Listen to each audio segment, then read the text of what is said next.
हमें ये सौभाग्य मिला है कि हम कभी निराशा न धारण करें। कैसी भी विपत्ति या कैसी भी दुखद परिस्थिति आवे, हम आराध्य देव पर संशय न। ऐसा क्यों?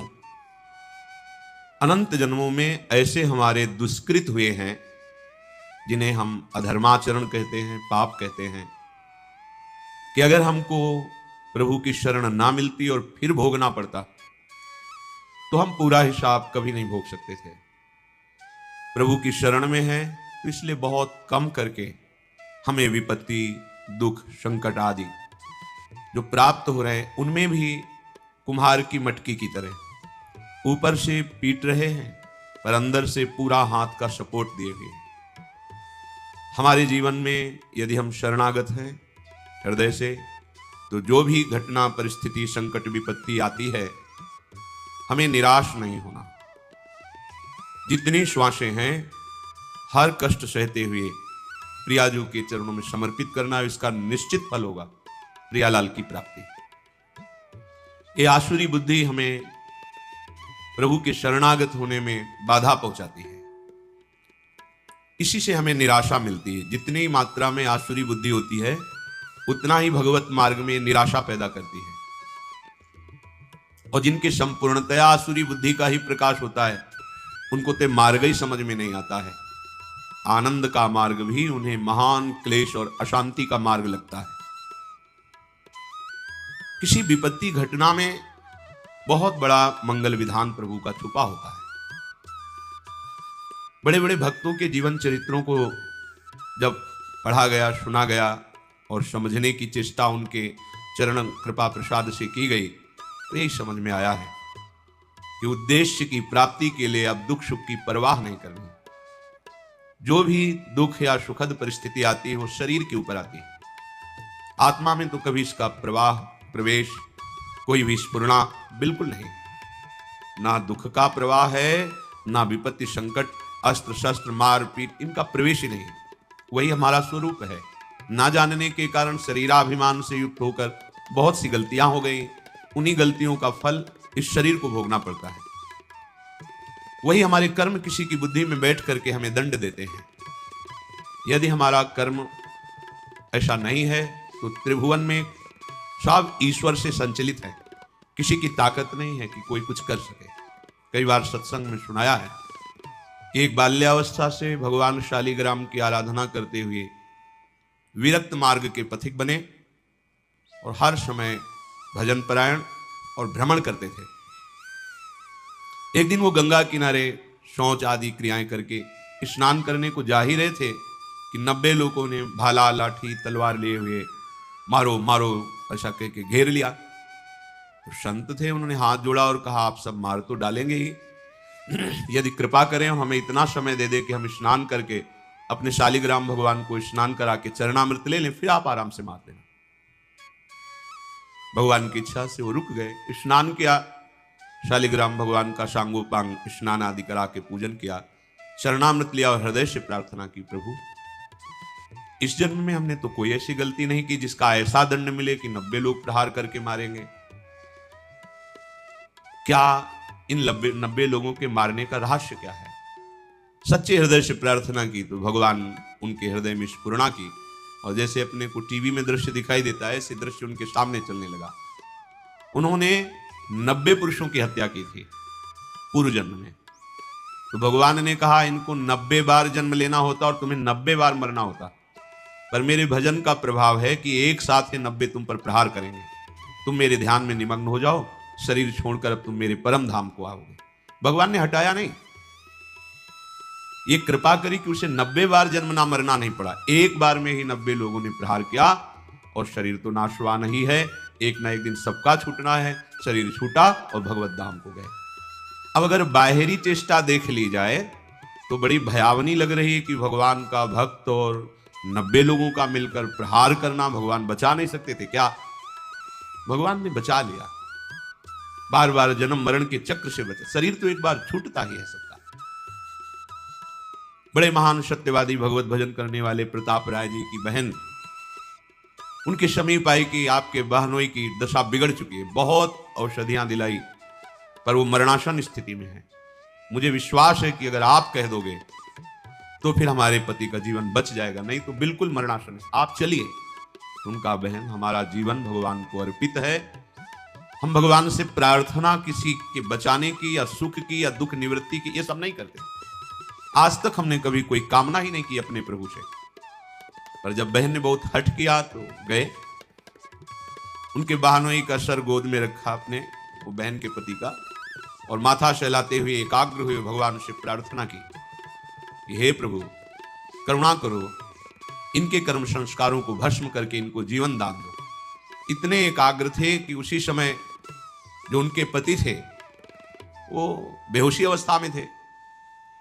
तो देखा कि भगवत पार्षद आए और उनसे कहने लगे कि अब तो हम तुम्हें नहीं प्रभु के पास ले जा पाएंगे, क्योंकि इतने महान भक्त ने संकल्प कर लिया है। तो वो रोकर भगवत पार्षदों से प्रार्थना करने लगे कि इतने जन्मों से मैं साधन भजन करके यही मांग रहा था कि अपने प्रभु से मिलूं, और आज मेरे मिलने का समय आया है।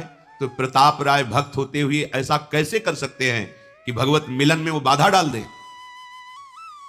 भगवत पार्षदों ने कहा भगवान अपने लाडले भक्त की इच्छा की पूर्ति निश्चित करते हैं, उनका नहीं नहीं ऐसा प्रताप राय नहीं कर सकते।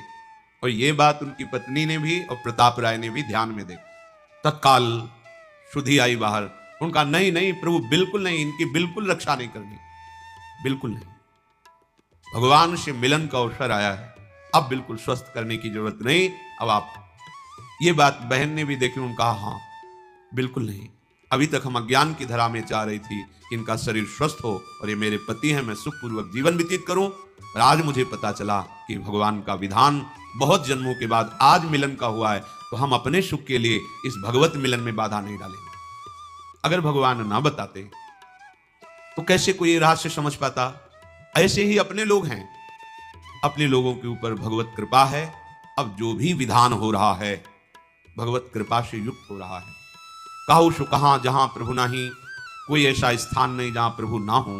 तो उनके होते हुए हमारे को जो शारीरिक दंड, जो वाचिक दंड, मानसिक दंड मिल रहा है, वो मुझे पवित्र करने के लिए मिल रहा है। अगर उस दंड विधान में शरीर भी छूट जाता है तो राधा राधा हमें श्री जी की प्राप्ति होगी।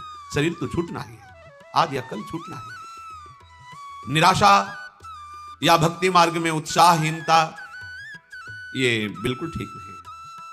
कोई संशय प्रवृत्ति आ जाना कि अगर भगवान का भजन करते भगवान होते, तो ऐसा नहीं, बिल्कुल नहीं। बहुत कृपालु भगवान है, उनका जितना विधान है वो बड़ा कृपामय होता है। अपने को केवल प्रभु के चरणों में समर्पित करना, शेष बात वो देखेंगे। ऐसा कभी ना सोचे कि भजन करने का फल है कि शरीर निरोग रहे, विपत्ति ना आवे, संकट ना आवे, ऐसा नहीं है। जो हमारे शरीर की रचना जिस कर्म से हुई है उसको वैसा ही भोगना पड़ेगा। भोगने की सामर्थ्य और उससे बेपरवाह होना, ये भजन का फल है। भोगने की सामर्थ्य और उससे बेपरवाह होना, ये भजन का फल है। और शुद्ध भजन का स्वरूप अपने प्रीतम के चिंतन में डूबे रहना है। आज या कल मृत्यु निश्चित है। इन सब बातों को लेकर हृदय में किसी भी तरह का प्रश्नवाचक चिन्ह शरणागति पर खड़ा कर देना, ये परमार्थ के लिए बहुत बड़ी बाधा होगी। भगवत कृपा हर समय हमारे हृदय में उल्लास पैदा करती रहती है। चलो आगे बढ़ो, पीछे हटने की, निराशा करने की कोई कहीं कोई गुंजाइश नहीं। अमंगल नहीं है, या प्राण निकल जाना भी मंगल है। ये तो निकलेंगे ही, आज नहीं तो कल निकलेंगे। दुर्दशा तो होगी इस शरीर की, आज नहीं तो कल होगी। पर दुर्दशा होते होते हम ऐसी दशा को प्राप्त हो जाएं कि भगवत स्मरण न छूटे, प्रभु का चिंतन न छूटे। इस आसुरी बुद्धि का त्याग करें। इदमद्य मया लब्धमिमं प्राप्से मनोरथम, इदमस्ति इदमपि मे भविष्यति पुनर्धनम, असौ मया हतः शत्रुर हनिश्चे चापरानपि, ईश्वरोहमहं भोगी सिद्धोहम बलवान मुखी, आढ्यो भी जनवानस्मि कोन्योस्ति सदृशो मया, यक्षये दास्यामि मोदिष्य इत्यज्ञान विमोहिताः। जो अज्ञान से युक्त हैं, जिनका ज्ञान ढका गया है, वो ऐसा सोचा करते हैं आज ये हमने लाभ प्राप्त कर लिया, कल मैं ऐसा भी लाभ प्राप्त करूंगा, ये कमाया वो कमाऊंगा, इतना धन एकत्रित हो गया, इतना और कर लूंगा और परम सुखी हो जाऊंगा। मैं एक शत्रु को परास्त कर दिया, अब उनको भी परास्त करूंगा। मैं शत्रु रहित हो जाऊंगा। मैं ईश्वर हूं, मैं स्वामी हूं, मेरे पास इतना धन है, इतना जन है, मैं इस तरह की जो आसुरी प्रवृत्ति है वो कभी भजन में नहीं लगने देती। धन का आश्रय, जन का आश्रय, विद्याभिमान, शरीराभिमान, मान सम्मान की प्रियता, सब आसुरी बुद्धि है। शरीर न्यौछावर कर दिया आप श्री जी के प्रति, अब जैसा चाहे वैसा करें। बड़े बड़े महापुरुषों के जीवन में बड़ी बड़ी विषम परिस्थितियां आती हैं, उपासक को घबराने की जरूरत नहीं। पूज्य श्री सनातन गोस्वामी जी निरंतर भजन में डूबे हुए महापुरुष, जब पुरी में महाप्रभु के समीप थे तो पूरे शरीर में ऐसे खुजली हुई, घाव हो गए, उनसे मवाद बनने लगा। और महाप्रभु जब देखते सनातन जी को तो हृदय से लगाते, उनके शरीर में वो लग जाता, बहुत क्लेश होता उनका, इससे अच्छा शरीर छोड़ दे। कई बार महाप्रभु से प्रार्थना की, प्रभु इस अधम के शरीर को मत छोड़। प्रभु ने कहा, सनातन जब तुम्हें हृदय से लगाते हैं तो श्री कृष्ण प्रेम बढ़ता है, इसलिए मैं तो हृदय से लगाऊंगा। और सनातन जी को ये आंतरिक कष्ट होता कि महाप्रभु के निर्मल विग्रह में हमारे शरीर का ये, अब शरीर को ही नष्ट कर देते हैं। रथ यात्रा में जगन्नाथ भगवान की जो होती है, विचार किया वहां अपने शरीर को श्री ठाकुर जी के रथ के नीचे दबाकर पूर्ण कर देते। महाप्रभु को उनकी मानसिक भाव का पता चला।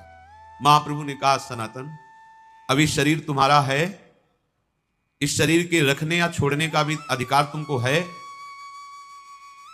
उनका प्रभु ये तो आपको समर्पित, फिर आप ऐसा कैसे सोच सकते हैं?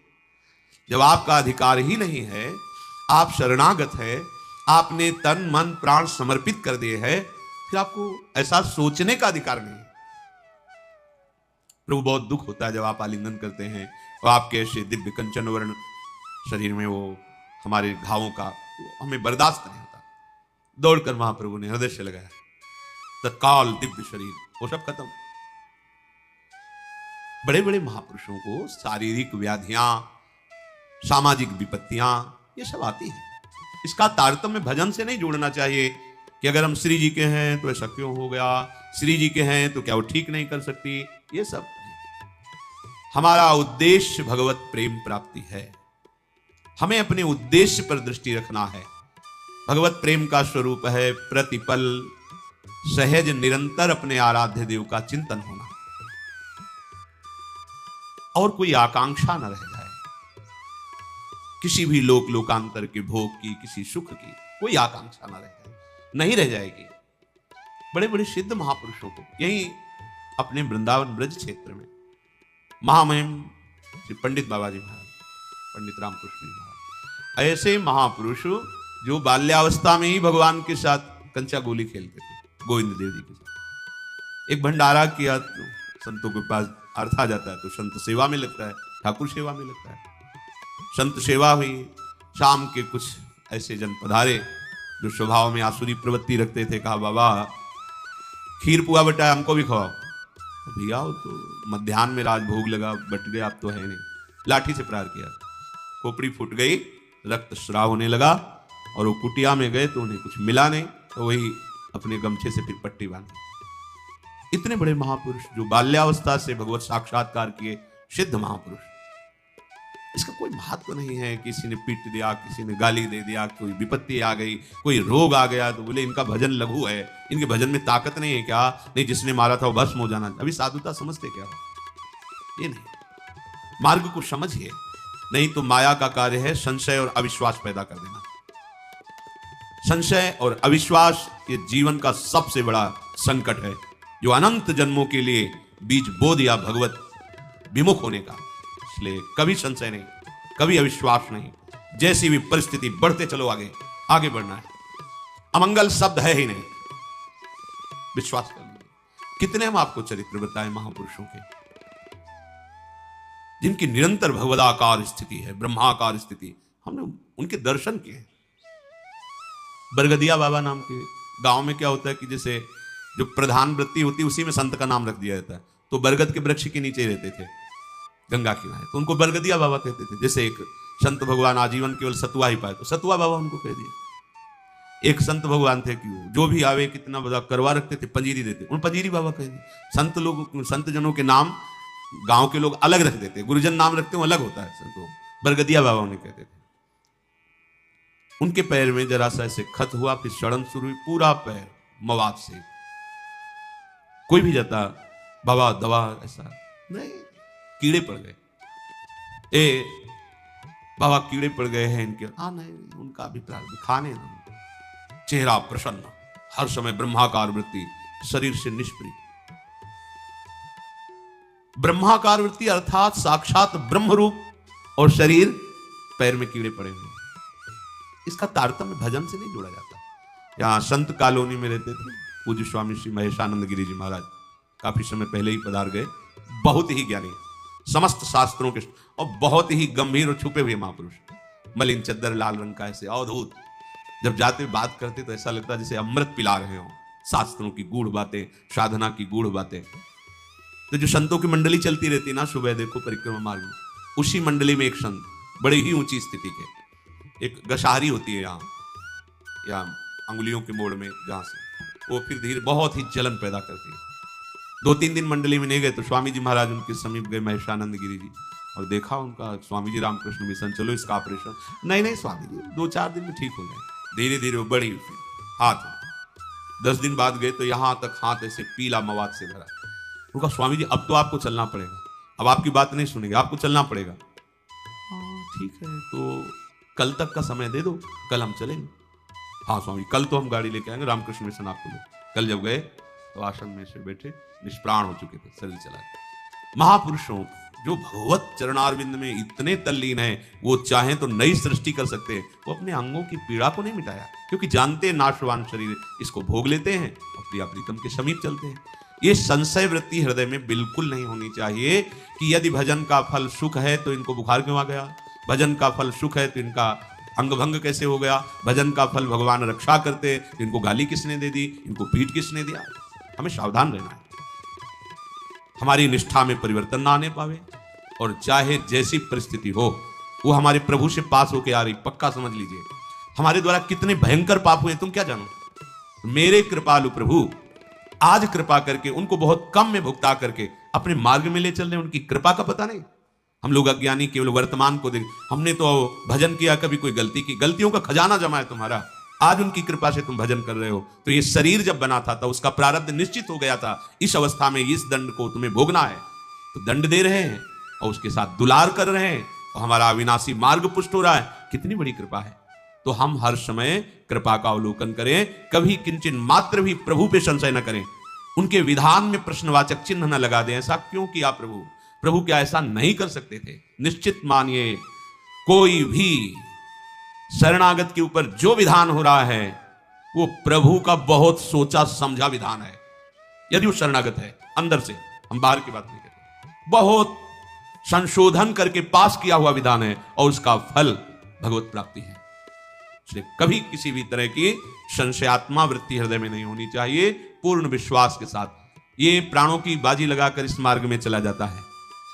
नारायण अति कठिन है हरि मिलन की बाट, या में पग पीछे धरे प्रथम शीश दे काट। शीश काट का मतलब अब मेरा अस्तित्व नहीं रहा, अब हरि जाने। जैसा अजात पक्षायु मातरम खगा, जैसे छोटा बच्चा पंख नहीं निकला, माँ की बाट जो होता रहता है, ऐसे बस हरि की बाट जो नहीं, प्रियाजू की बाट जो नहीं, जैसा वो चाहे वैसा विधान करें। वो ईश्वरों के ईश्वर हैं, हम उनके दास हैं, उनकी शरण में हैं। अब जैसा वो चाहेंगे वो मंगल विधान करेंगे। हमें निरंतर भजन में, अगर हम बेहोश हैं तो हमारी गति नहीं, हम सुसुप्ति में हैं तो हमारी मति नहीं, यदि हमें चेतना है तो हमारी गति मति सिर्फ राधा ही राधा। चाहे अंग अंग काट दिया जाए तो भी राधा ही राधा, हमारी पूर्णता इसी में है। हमको इसको लेकर के नहीं बैठ जाना कि हमारे चोट लग गई, अब भजन नहीं होगा, हमें को ये हो गया, अब कैसे हम विश्वास करें। नहीं, मायाकृत शरीर पंचभूत रचित, ये अपने अपने तत्वों में लीन होगा। पानी पानी में, मिट्टी मिट्टी में, आग आग में, वायु वायु में, आकाश आकाश तत्व में। ये हमारा स्वरूप नहीं है, ये हमारे भजन का फल नहीं है, ये हमारे कर्मों के अनुसार मिला है। अब भजन का फल मिलेगा हमारा सहचरी वपु, जिसमें न काल का प्रवेश है, न माया का प्रवेश है, और सदैव प्यारी जू के समीप। हम उसमें घाटा नहीं कर सकते। इस शरीर को नष्ट होना ही है। अगर ये नष्ट होते होते हमें प्रियाजू का सहचरी वपु प्राप्त हो रहा है तो इतना बड़ा लाभ है कि करोड़ों प्राण देने पर भी ये सौदा नहीं होता। प्राण दिए यह प्रेम न पई, प्रेम बपू जो मिल रहा है, इसलिए इस शरीर की जो हो रही गति होने दो, राधा राधा राधा आगे बढ़ो। ऐसा शरीर मिलेगा जो चिदानंद बपू, प्यारी जू के समीप। अगर इसी पे आसक्त होकर इसी की घटना, इसी की परिस्थिति, विपत्ति में फंसे रहे तो प्रिया प्रीतम का चिंतन नहीं होगा। फिर तो ये छूटेगा तो ऐसा ही दूसरा फिर पांचभौतिक मिलेगा, कोई भी जीव जंतु का शरीर मिलेगा। इसलिए बहुत विवेक की आवश्यकता है। माया अपनी आंधी तूफान चला करके आपको सत मार्ग से डिगाने की चेष्टा करेगी। वो ऐसा अनुभव कराएगी कि भगवान है ही नहीं, उसका काम है। जैसे भक्ति अनुभव कराती है सर्वत्र भगवान है, ऐसे माया अनुभव कराती कहीं कोई भगवान नहीं है। ये उसका जादू है, ये उसका जादू। आपको लगेगा अगर कहां भगवान है, पुकारा आए क्या, नहीं आए ना, नहीं है, ये अनुभव माया कराएगी। हमें परास्त नहीं होना। आप आओ ना आओ, हमने आपसे प्रेम किया है, अपना जीवन दिया है, अब आप जैसा चाहो व्यवहार करो हमारे साथ, क्योंकि हमारा कुछ है ही नहीं, आपका है। आगे बढ़ो, बिल्कुल कहीं किंचन मात्र भी पीछे की तरफ कदम ना हो जाए। सत्संग का यही फल है। हम जहां हैं इतनी दृढ़ता पूर्वक पैर रखें कि पीछे नहीं, बढ़ेंगे तो आगे बढ़ेंगे, नहीं तो खड़े खड़े पुकारते रहेंगे, आपको आना पड़ेगा। हमारे कदम बढ़ेंगे तो आगे बढ़ेंगे, अब पीछे नहीं।